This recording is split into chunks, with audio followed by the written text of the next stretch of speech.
नमस्कार, मैं हूं मिथिलेश गुप्ता और आप देख रहे हैं न्यूज़ 18 का डिजिटल प्लेटफॉर्म। राजा रघुवंशी हत्याकांड, कई सारे सवाल अब भी ऐसे हैं जिनके जवाब आना बाकी है। यानी कि एक ऐसी मिस्ट्री जिसको लेकर पूरे देश भर में काफ़ी चर्चा रही, सुर्खियों में काफ़ी दिनों तक ये खबर रही। देश के लोगों ने इस खबर को देखा क्योंकि राजा रघुवंशी की हत्या के पीछे कोई और नहीं, खुद उनकी पत्नी का नाम सोनम आया था।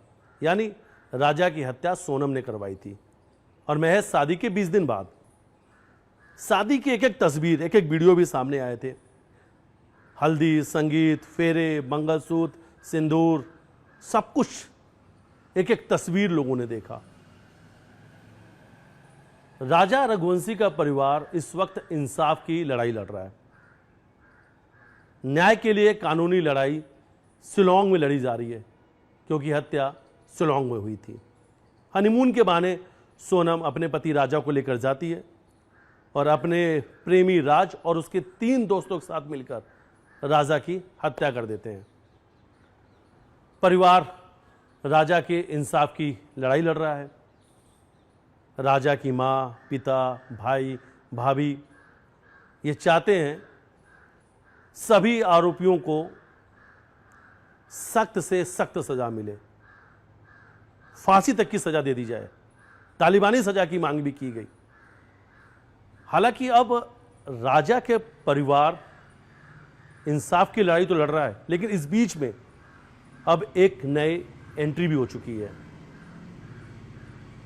अब एक पीड़िता सामने आई है, अब जो राजा के परिवार से इंसाफ की गुहार लगा रही है।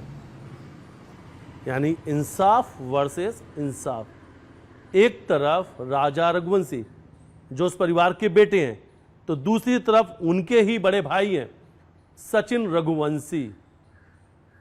पीड़िता सामने जो आई हैं, हालांकि जो उनकी लाइफ पार्टनर नहीं है, लिविंग पार्टनर रही हैं। लाइफ पार्टनर जो है उनके घर में है और ये जो है वो लिविंग पार्टनर है। ऐसा उन्होंने दावा भी किया है कि मंदिर में सचिन रघुवंशी ने उनसे शादी की है। इसलिए हम कह रहे हैं तथाकथित पत्नी। कुछ तस्वीर, फोटो, वीडियो भी सामने आए थे जिसमें यह कहा गया था कि पहले वो गर्लफ्रेंड और बॉयफ्रेंड थे, उसके बाद सचिन और जो पीड़िता हैं उनके बीच में अफेयर था और सचिन ने मंदिर में शादी कर ली। ऐसा दावा किया जा रहा है पीड़िता के द्वारा। सर, मैं 11 बजे से थाने पे आके बैठी हूँ और पुलिस ने अभी तक कोई बात नहीं करी है। कल मैं सचिन रघुवंशी के घर पे गई थी तो वो उसी विषय में थाने पे उसने आवेदन दिया है। वर्षा रघुवंशी और जो वाइफ सचिन की वो आवेदन लेके आए हैं यहाँ पे मेरे खिलाफ। तो मुझे उससे कोई दिक्कत नहीं, वो आवेदन दे चाहे एफआईआर करवाए, मतलब जो भी वो कानूनी कार्रवाई मेरे पे करवा सकता है, उसको कोई दिक्कत नहीं मुझे।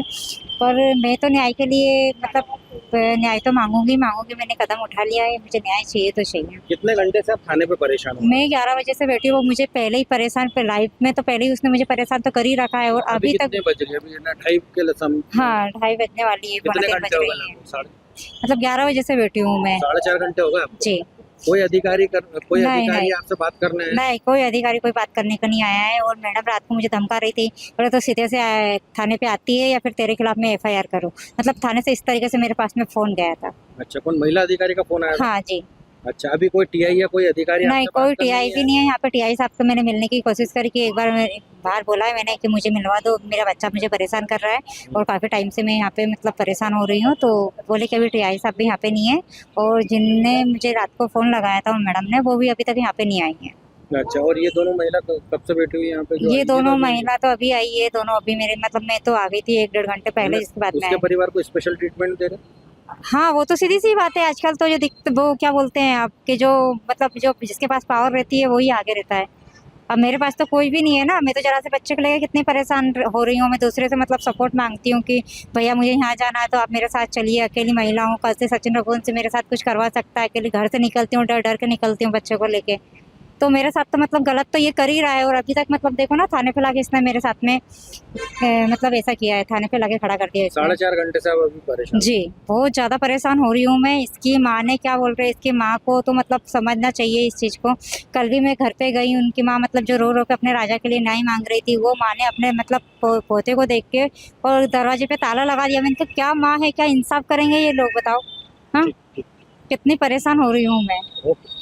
इंसाफ की लड़ाई पीड़िता के द्वारा लड़ी जा रही है। एक तरफ राजा रघुवंशी का परिवार इंसाफ की लड़ाई लड़ रहा है, तो दूसरी तरफ एक पीड़ित युवती है जो अपने इंसाफ की लड़ाई लड़ रही है, अपने बेटे के हक और हुकूक की लड़ाई लड़ रही है। पीड़िता का कहना है यह उसका हक है, राजा रघुवंशी के घर में उसको भी जगह मिले, यह उसका हुकूक है, यह उसका अधिकार है। इंसाफ देना होगा राजा के परिवार को, इस बच्चे को इंसाफ देना होगा, ऐसा पीड़िता का कहना है कि मैं अपना और अपने बच्चे का हक इस परिवार से लेकर रहूँगी, इंसाफ की लड़ाई आखिरी सांस तक लड़ूंगी, लेकिन अपने बेटे और अपने आप को इंसाफ दिलाकर रहूँगी, और राजा की माँ भाई उनके पिता को इंसाफ देना होगा, इंसाफ करना होगा। अगर वो अपने बच्चे के लिए इंसाफ मांग रहे हैं तो इस बच्चे को भी इंसाफ देना होगा, इस बच्चे के साथ भी न्याय करना होगा। न्याय की लड़ाई शिलोंग में चल रही है, राजा के हत्या की। कानूनी लड़ाई में वक्त लगेगा, कानूनी लड़ाई शुरू हो चुकी है।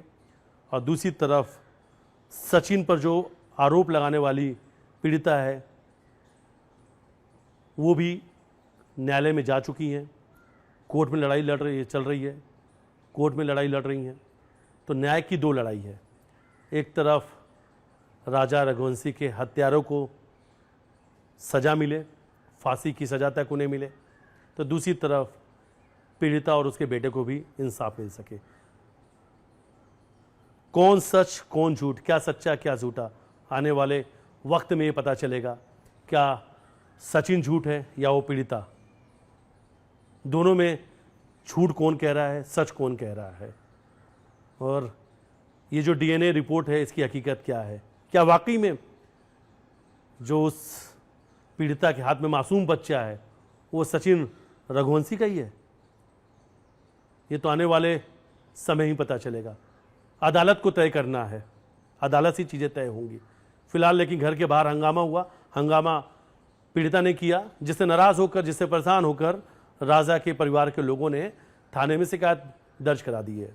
सचिन की पत्नी, उनके भाई विपिन ने, उनकी पत्नी, दोनों राजेंद्र नगर थाने पहुंची थी और बाकायदा थाने में जाकर लिखित शिकायत की है, शिकायत दी है कि परिवार को बदनाम किया जा रहा है, परिवार घर के बाहर हो रहे हंगामे से काफ़ी ज़्यादा परेशान है और कहीं ना कहीं उन्हें ब्लैकमेल भी किया जा रहा है, इस तरीके की शिकायत की गई है।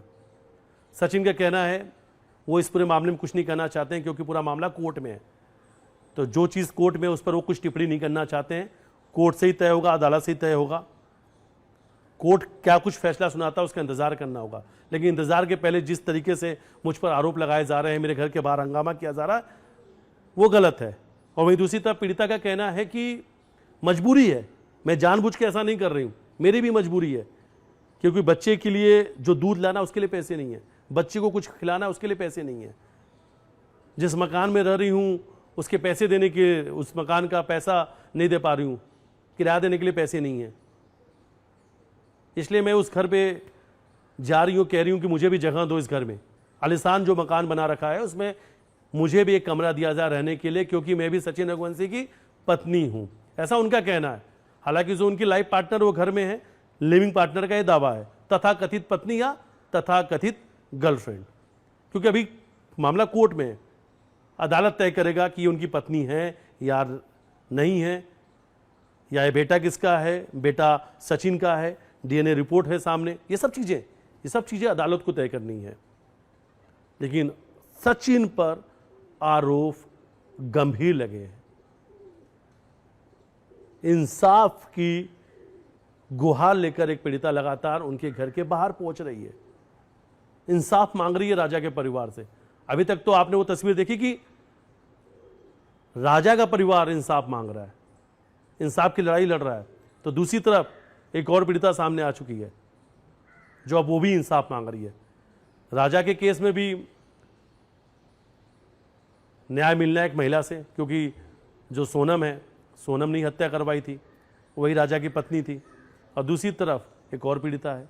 तो खैर ये इंसाफ वर्सेस इंसाफ की लड़ाई देखने को मिल रही है। राजा रघुवंशी के घर में पटकथा लिखी जा रही है, कहानी फिल्मी नहीं है, हालांकि राजा रघुवंशी हत्याकांड पर फिल्म जरूर बन रही है।